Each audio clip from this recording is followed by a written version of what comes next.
ہمیں جہنم کے عذاب سے بچائے رکھنا۔ سو اللہ نے ہماری دعا کو شرف قبولیت بخشا اور ہمیں اس عذاب سے بچا لیا۔ اور یہ جنت اور اس کی نعمتیں جو عطا فرمائی ہیں تو اس کا خاص احسان اور اس کی مہربانی ہے کہ ہمیں ہمارے اعمال اور دعاؤں سے بڑھ کر ثواب عطا کیا۔ فذکر فما انت، پس نصیحت کیجئے پس نہیں آپ، بنعمت ہی نعمت سے، ربک اپنے رب کی، بکاہن کاہن، ولا مجنون اور نہ مجنون، بس آپ نصیحت کرتے رہیے، اپنے فضل کرتے رہیے، اپنے رب کے فضل سے آپ کہان یا مجنون نہیں ہیں۔ کفار کا آپ کو کہان، دیوانہ اور شاعر کے القابات سے نوازنا۔ یہاں سے پھر کفار مکہ کے آپ پر تبصروں اور القابات کی طرف رخ مڑ گیا ہے۔ ان آیات میں اگرچہ روئے سخن آپ کی طرف ہے، مگر حقیقت میں یہ خطاب کفار مکہ کی طرف ہے، یعنی اگر آپ کے یہ دشمن بغض و عناد کے بنا پر آپ کو کہان یا مجنون کہتے ہیں تو ان کی اس بکواس سے آپ کہان یا مجنون بن نہیں جائیں گے۔ انہیں ایسی بکواس کرتے رہنے دیجیے اور اپنے کام میں مصروف رہیے اور لوگوں کو قرآن سنا سنا کر نصیحت کرتے جائیے۔ ام یقولون، یا وہ کہتے ہیں، شاعرون، ایک شاعر ہے، نتربص، پس ہم انتظار کر رہے ہیں، بھی اس کے بارے میں، ریب الحوادث کا المنون، موت کے زمانے میں ہے۔ یا وہ کہتے ہیں کہ یہ شاعر ہے جس کے متعلق ہم گردش ایام کے منتظر ہیں۔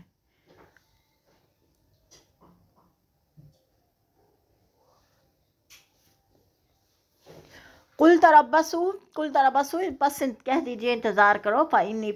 پس بے شک میں، معکم تمہارے ساتھ، من المتربصین، انتظار کرنے والوں میں سے ہوں۔ آپ انہیں کہیے تم بھی انتظار کرو، میں بھی تمہارے ساتھ انتظار کرتا ہوں۔ وہ یہ سمجھتے ہیں کہ جیسے شاعر لوگ وقتی طور پر اپنے سامعین کو متاثر کر لیتے ہیں لیکن ان کا کوئی قابل ذکر کارنامہ باقی نہیں رہتا، ان کے مرنے کے ساتھ ان کی شخصیت بھی دنیا سے ختم ہو جاتی ہے۔ اسی صورتحال کی توقع وہ آپ سے بھی رکھتے ہیں کہ آپ کی موت کے منتظر بیٹھے ہیں، نعوذ باللہ کہ کب آپ کو موت آ لیتی ہے اور ان کی اس مصیبت سے جان چھوٹتی ہے۔ آپ ان سے کہیے کہ تم میرے متعلق گردش ایام کا انتظار کرو اور میں انتظار میں ہوں کہ تمہیں تمہاری ان کرتوتوں کی سزا کب اور کس طرح ملتی ہے۔ ام تأمرہم، یا حکم دیتی ہے ان کو، احلامہم، ان کی عقلیں، بہذا، اس کا، ام ہم، یا وہ، قوم طاغون، سرکش ہیں، لوگ ہیں سرکش۔ کیا ان کی عقلیں ہی انہیں ایسی باتیں کرنے کا حکم دیتی ہیں یا پھر یہ لوگ ہیں ہی سرکش؟ قریش مکہ کا حقیقت سے حال سے پوری طرح واقف ہونا۔ آپ کی زندگی بھر کی پاکیزہ سیرت اور کردار ان کی آنکھوں کے سامنے ہے، لہذا وہ جو کچھ الزامات آپ پر لگا رہے ہیں خود ان کی عقلیں ان چیزوں کو تسلیم کرنے سے ابا کرتی ہیں۔ چنانچہ سرداران قریش اپنے نجی محفلوں میں متعدد بار اس بات کا اعتراف کر چکے تھے کہ آپ نہ شاعر ہیں، نہ کاہن ہیں، نہ جادوگر ہیں اور نہ دیوانہ ہیں۔ وہ دل سے بھی یہ تسلیم کرتے تھے کہ آپ واقعی اللہ کے رسول اور قرآن واقعی اللہ کا کلام ہے، لیکن اگر وہ یہ اس بات کا اعتراف کر لیتے تو خود مرتے تھے اور ان کی سرداریاں ختم ہوتی تھیں اور انہیں رسول کا تابع فرمان بن کر رہنا پڑتا تھا، اور یہ باتیں انہیں کسی قیمت پر گوارا نہیں تھی۔ لہذا کوئی بدرا بہانہ بسیار کے مصادق آپ پر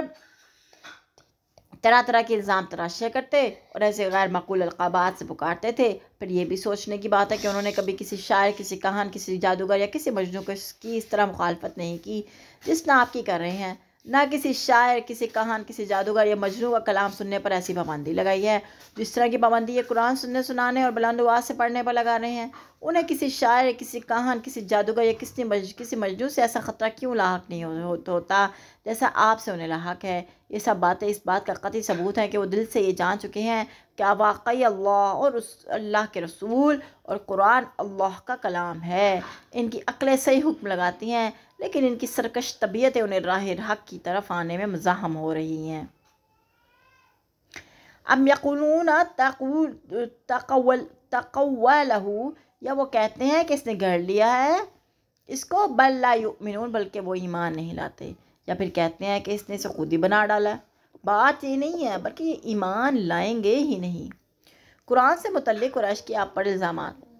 ان کے من جملہ الزامات سے ایک یہ بھی تھا کہ قرآن اس نے خود تصنیف کر ڈالا ہے، پھر اسے اللہ کی طرف منسوب کر دیتا ہے، اور کبھی یہ کہہ دیتے ہیں کہ قرآن کسی عجمی عالم سے سیکھ کر ہمیں سنا دیتا ہے اور کہہ دیتا ہے کہ اللہ کا کلام ہے۔ انہیں یہ الزام لگاتے وقت اتنی بھی شرم نہ آئی کہ جس شخص نے زندگی بھر کسی سے جھوٹ نہ بولا ہو، کسی پر الزام نہ لگایا ہو، کسی سے فریب نہ کیا ہو، کیا وہ اللہ پر ایسا الزام لگا سکتا ہے؟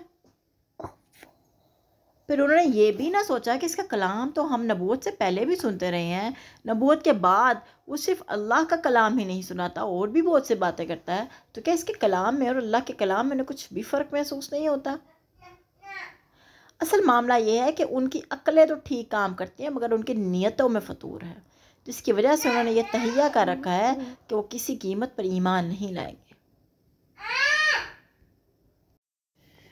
فَلْيَأْتُوا پس چاہیے کہ وہ لائیں بھئی حدیث مثلہ کوئی بات اس جیسی، ان کانوں اگر ہیں وہ صادقین سچے، اگر وہ ان باتوں میں سچے ہیں تو بھئی اسی جیسا کوئی کلام بنا لائیں۔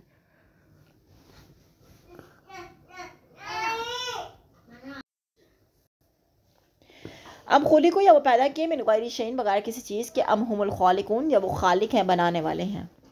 کیا وہ بغیر کسی چیز کے خود ہی پیدا ہو گئے ہیں یا یہ خود اپنے خالق ہیں؟ دوہریت اور نیچریت کا رد، یعنی اتفاقات کے نتیجے میں یہ پیدا ہو گئے ہیں، جیسا کہ دوہری اور نیچری حضرات کا خیال ہے ان کا پیدا کرنے والا کوئی نہیں۔ یہ خیال اس لیے باطل ہے کہ یہ ایک ایسے بدیہی امر کے خلاف ہے جس کی دلیل یا ثبوت کی کوئی ضرورت کوئی بھی نہیں سمجھتا۔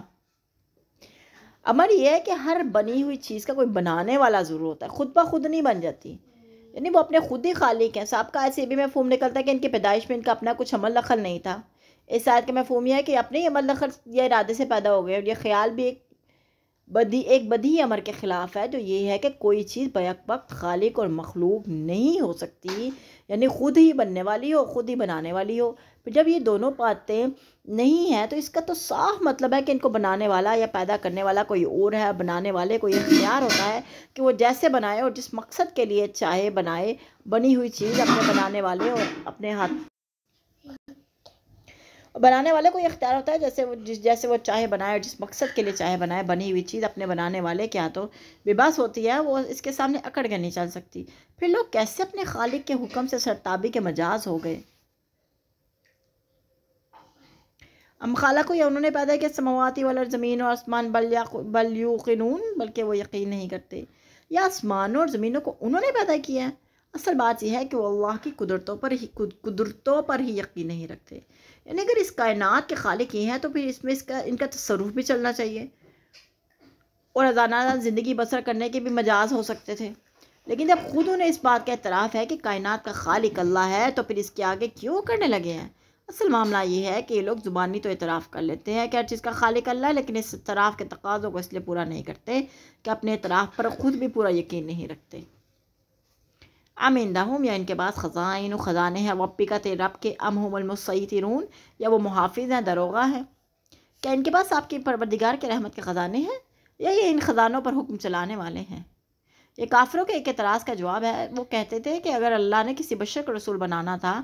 تو کیا اس سے یہی شخص اس کام کے لیے پسند آیا تھا؟ مکہ اور طائف کے سردار مر گئے تھے کیا؟ اللہ تعالیٰ نے اس کے جواب میں فرمایا کہ اللہ کی رحمت کے خزانوں کے مالک ہیں یہ، یا اللہ نے اپنے خزانوں کی تقسیم کا اختیار ان کو دے رکھا ہے کہ جو سی نعمت جسے چاہیں دے دیں؟ سمجھ نہیں آ رہی ہے؟ ام لہم سلام یا ان کے لیے کوئی سیڑھی، ام لہم سلم یا ان کے لیے کوئی سیڑھی ہے، یستمعون فیہ وہ غور کرتے ہیں سنتے ہیں اس پہ چڑھ کر، فلیات ان پس چاہیے کہ لائے مستمیعہم ان کا سننے والا بھی سلطان مبین کھلی دلیل،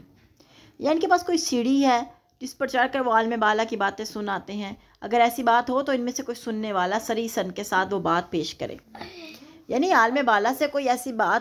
بات سن آئے ہیں کہ مکہ میں جو نبی پیدا ہوا اسے ہم نے تو نہیں بھیجا تھا، اس نے خود ہی کچھ کلام میں تالیف کر کے لوگوں سے یہ کہہ رکھا تھا یہ کلام مجھ پر اللہ کی طرف سے نازل ہوتا ہے، اگر کوئی ایسی بات ہے تو اس کا ثبوت پیش کرے۔ پھر جب رسالت کی تردید کے لیے ان کے پاس کوئی ثبوت نہیں تو وہ اس قدر ہٹ ڈرمی اور سختی سے اس کا انکار کیسے کر رہے ہیں؟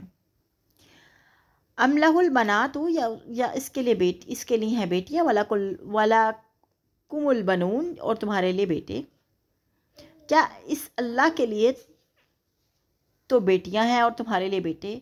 پھر جب انہیں عالم بالا تک رسائی بھی حاصل نہیں تو پھر انہیں کیسے معلوم ہو گیا کہ اللہ کو نظام کائنات چلانے کے لیے اولاد کی ضرورت ہے؟ پھر بدبختوں نے اللہ کے لیے اولاد بنا ڈالی، اور وہ بھی بیٹے نہیں بلکہ بیٹیاں جنہیں یہ خود سخت ناپسند کرتے ہیں۔ ام تسألہم اجرا یا تم مانگتے ہو ان سے کوئی اجر، فہم من مغرم، تو وہ تاوان سے مثقلون بوجھل ہو رہے ہیں، یا پھر ان سے کوئی صلہ مانگتے ہیں جس کے تاوان سے یہ دبے جا رہے ہیں۔ آپ کی مخالفت کی ایک وجہ یہ بھی ہو سکتی تھی کہ آپ ان سے معاوضہ اور نظر نیازیں طلب کرتے، جیسے عموماً مذہب کے ٹھیکیدار حضرات اپنے متقدین اور مریدوں سے وصول کرتے ہیں اور اپنی دکانیں خود چمکا لیتے ہیں۔ یہاں یہ معاملہ بھی نہیں کہ آپ ان سے نذرانے طلب کریں اور وہ اسے بوجھ سمجھ کر آپ سے پرے ہٹ جائیں۔ حالانکہ آپ کا معاملہ مذہبی ٹھیکیداروں کے بالکل برعکس تھا۔ آپ نے اپنا ذاتی سرمایہ دین کے کاموں میں صرف کر ڈالا، دین کی تبلیغ کی وجہ سے آپ کا کاروبار ٹھپ ہو چکا تھا، پھر آپ اس تبلیغ کے کام کا کسی صورت معاوضہ بھی نہیں لیتے تھے، بلکہ بالکل بے لوث اور بے غرض ہو کر انسانوں کی خدمت کرتے تھے، خدمت کر رہے تھے۔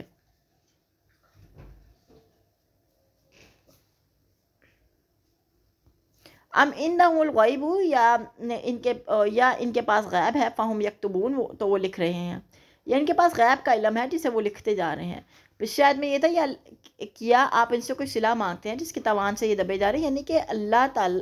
جتنے بھی نبی آئے وہ یہی کہا کرتے تھے کہ کوئی صلہ مانگتے ہیں ہم، حالانکہ کوئی بھی نبی اس چیز کا کوئی صلہ نہیں مانگتا تھا، صرف اللہ کی وحدانیت کی تبلیغ کرتے تھے۔ ام عندهم الغیب فہم یکتبون، یا ان کے پاس غیب کا علم ہے جسے وہ لکھتے جاتے ہیں،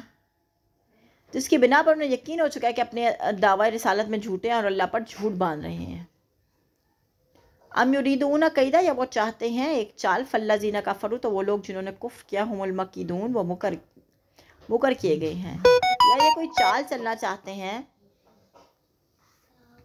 حالانکہ یہ کافر خود ہی اس چال میں پھنسنے والے ہیں۔ اگر یہ سب باتیں نہیں ہیں تو لامحالہ یہ ان کے فریب کرانا چالیں ہیں کہ آپ پر طرح طرح کے الزام لگا کر لوگوں کو آپ سے بدظن کر دیں اور آپ کی ہمت توڑ دیں، لیکن یہ یاد رکھنا چاہیے کہ عنقریب یہ اپنی چال بازی، شاطرانہ چالوں اور سازشوں کے جال میں خود ہی پھنس جائیں گے۔ واضح ہے کہ کافروں کے حق میں یہ پیشن گوئی مکی زندگی کے اس دور میں کی گئی جب بیچارے مسلمان کافروں کے ظلم و جور کی چکی میں بری طرح پس رہے تھے اور کسی کو یہ خیال تک بھی نہ آ سکتا تھا یہ سارا معاملہ الٹ بھی سکتا ہے۔ ام لہم الہ غیر اللہ، یا ان کے لیے کوئی الہ ہے اللہ کے سوا، سبحان اللہ عما یشرکون، پاک ہے اللہ اس سے جو وہ شریک ٹھہراتے ہیں، یا اللہ کے سوا ان کا کوئی اور الہ ہے؟ اللہ ان سب باتوں سے پاک ہے جس میں یہ اس کا شریک بناتے ہیں۔ وَإِن يَرَوْا كِسْفًا، اور اگر وہ دیکھیں ایک ٹکڑا، من السماء، یا آسمان سے، ساقطاً گرنے والا، یقولوا، وہ کہیں گے سحاب بادل ہیں، مرکوم تہ بتہ۔ اگر یہ لوگ آسمان سے کوئی گرتا ہوا ٹکڑا بھی دیکھ لیں تو یہ کہہ دیں گے یہ تہ بتہ بادل ہیں۔ کافر کے ڈرنے کی انتہا۔ بعض دفعہ مسلمانوں کو، حتیٰ کہ خود رسول اللہ صلی اللہ علیہ وسلم کو بھی یہ خیال آ جاتا تھا کہ کافر جس حصی معجزہ کا مطالبہ کر رہے ہیں، اگر اللہ تعالیٰ نے کوئی ایسا معجزہ دکھا دیا تو ممکن ہے یہ لوگ ایمان لے آئیں، جس سے اسلام کی قوت میں اضافہ ہو جائے اور مسلمانوں پر مصائب کم ہو جائیں۔ اس آیت میں مسلمانوں کو بتایا جا رہا ہے کہ یہ لوگ کبھی ایمان نہ لائیں گے، کیونکہ یہ اس قدر ضدی اور ہڈرم واقع ہوئے ہیں کہ اگر ان کے مطالبے کے مطابق آسمان سے کوئی ٹکڑا گرا بھی دیا جائے تو پھر بھی یہ اس کی طبی توجہ تلاش کرنے لگیں گے اور کہہ دیں گے کہ آسمان کا ٹکڑا کب ہے، یہ تو بادل کا ٹکڑا ہے، یہ جو تہ بتہ ہو کر موٹا، غلیظ اور بوجھل ہونے کی وجہ سے زمین پر گر پڑا ہے۔ فذر، تم پس چھوڑو ان کو، حتی یلاقوا، یہاں تک کہ وہ جا ملے، یومہم، اپنے دن سے، الذی فیہ یصعقون، اپنے دن سے وہ جو اس میں بے ہوش کیے جائیں گے۔ لہذا انہیں ان کے حال پر چھوڑ دیجیے تاکہ اس دن کو جا ملے جس میں یہ بے ہوش ہو کر گر پڑیں گے۔ اس سے مراد نفخہ سور اول ہے، یعنی ان لوگوں، یعنی جیسے ہر ڈرم لوگوں کی بدبختی کا یہ عالم ہے کہ اگر انہیں قیامت تک زندگی مل جائے تو بھی ایمان نہیں لائیں گے۔ انہیں ان باتوں کا یقین تب ہی آئے گا جب عذاب خود ان پر واقع ہو جائے گا۔ لہذا آپ ایسے لوگوں کے پیچھے نہ پڑیں، بس اپنا کام کرتے جائیے۔ یوم لا یغنی عنہم، جس دن نہ کام آئے گی ان کو، قیدہم، ان کی چال، شیئن، کچھ بھی، ولا ہم ینصرون، اور نہ وہ مدد کیے جائیں گے۔ جس دن ان کی کوئی چال ان کے کام نہ آئے گی، نہ ہی انہیں کہیں سے مدد مل سکے گی۔ وَإِنَّ لِلَّذِينَ، اور بے شک ان لوگوں کے لیے، ظالموا، جنہوں نے ظلم کیا، بلا شبہ ظالموں کے لیے اس دنیا کے اخروی عذاب کے علاوہ دنیا میں بھی عذاب ہے، لیکن اکثر لوگ یہ نہیں جانتے۔ دنیا میں جو چھوٹے موٹے عذاب آتے ہیں نا، وہ لوگوں کو خبردار کرنے کے لیے آتے ہیں کہ ان کے اوپر کوئی بالا تر ہستی موجود ہے، لہذا وہ سنبھل جائیں، مگر لوگوں کی اکثریت ایسی ہے جو ایسے عذاب کو نہ عذاب سمجھتی ہے نہ تنبیہ، بلکہ وہ اس عذاب کا بھی کوئی طبعی سبب اور اپنے کفر پر جمے رہنے کا کوئی بہانہ ڈھونڈ نکالتے ہیں۔ وَاصْبِرْ، اور صبر کیجیے، لِحُکْمِ رَبِّکَ، اپنے رب کے فیصلے کے لیے، فَإِنَّکَ بِأَعْیُنِنَا، بے شک آپ ہماری نگاہوں میں ہیں، وَسَبِّحْ بِحَمْدِ رَبِّکَ، اور تسبیح کیجیے اپنے رب کی حمد کے ساتھ، حین، جس وقت تقوم، آپ کھڑے ہوتے ہیں۔ اے نبی صلی اللہ علیہ وسلم، اپنے پروردگار کا حکم آنے تک صبر کیجیے، بلا شبہ آپ ہماری آنکھوں کے سامنے ہیں، اور جب آپ اٹھا کریں تو اپنے پروردگار کی حمد کے ساتھ تسبیح کیجیے۔ اس کا ایک مطلب تو ترجمے سے واضح ہے کہ ان نامساعد حالات سے نجات کے لیے جب تک اللہ کا حکم نہیں جاتا آپ صبر کیجیے، اور دوسرا مطلب یہ ہے کہ پروردگار کے جو احکام اب تک آ چکے ہیں، مل چکے ہیں، ان کی تکمیل کی بہابری کی تعمیل اور بجاوری میں صبر و استقامت سے ڈر رہی ہے۔ ہم آپ کو بے یار و مددگار نہیں چھوڑیں گے، اور جب ہماری حکمت کا تقاضا ہوا آپ کو نجات کی راہ بتا دیں گے، ان کافروں کی تمام سازش اور تدبیروں کو ناکام بنا دیں گے۔ اس جملے کے کئی مطلب ہیں، مثلاً ایک یہ جب آپ نیند سے بیدار ہوں تو اللہ کی حمد و تسبیح بیان کی جائے، دوسرا یہ کہ جب آپ نماز کے لیے کھڑے ہوں تو حمد و تسبیح بیان کیجیے، تیسرا یہ کہ جب آپ تبلیغ اور خطاب کے لیے کھڑے ہوں تو اس کا افتتاح حمد و تسبیح سے کیا کیجیے، اور چوتھا یہ کہ جب آپ کسی محفل میں اٹھنے لگیں تو اس وقت اللہ کی حمد و تسبیح بیان کیجیے، اور ایسے تمام مواقع پر رسول اللہ حمد و تسبیح بیان فرمایا کرتے تھے۔ وَمِنَ اللَّيْلِ فَسَبِّحْهُ، اور رات کے اوقات میں فَسَبِّحْهُ، پس تسبیح کیجیے اس کی، وَإِدْبَارَ النُّجُومِ، اور ستارے پلٹنے کے وقت، اور رات کو بھی تسبیح کیجیے، اور رات کو بھی اس کی تسبیح کیجیے، اور ستاروں کے غروب ہونے کے بعد بھی۔ رات سے مراد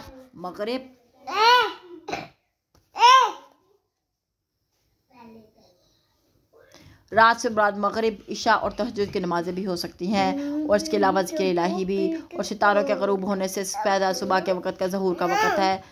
جب ستاروں کی روشنی مان پڑنے لگتی ہے پھر غائب ہو جاتے ہیں، اس سے مراد نماز فجر ہے۔ یہاں پہ ہم نے سورۃ طور مکمل کر لی، الحمدللہ۔ انشاءاللہ نیکسٹ ویڈیو میں ملاقات کریں گے، ٹل دین ٹیک کیئر، اللہ حافظ۔